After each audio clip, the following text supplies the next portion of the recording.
இன்னைக்கு நம்ம ஸ்ட்ரிங்ஸ்ல ரீப்ளேஸ்ங்கிற மெத்தட பத்தி தான் பார்க்க போறோம். இந்த ரீப்ளேஸ் ஸ்ட்ரிங்க நம்ம இப்படி தான் கால் பண்ணணும். Replace original string, alternative string. இப்ப நம்ம ஒரு ப்ரோகிராம் பார்ப்போம். அது உங்களுக்கு புரியும் இப்ப.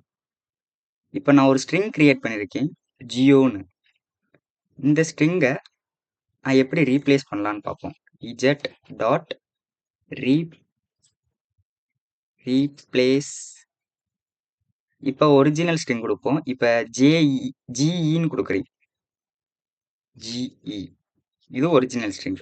இதுக்கு பதிலா நான் அல்டர்னேட்டிவ் போடணும். ரீப்ளேஸ் பண்ண போறோம் இதுல.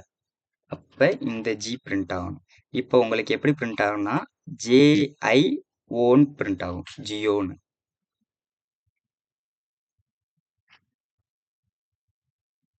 இதான் ரீப்ளேஸ் ஸ்ட்ரிங்.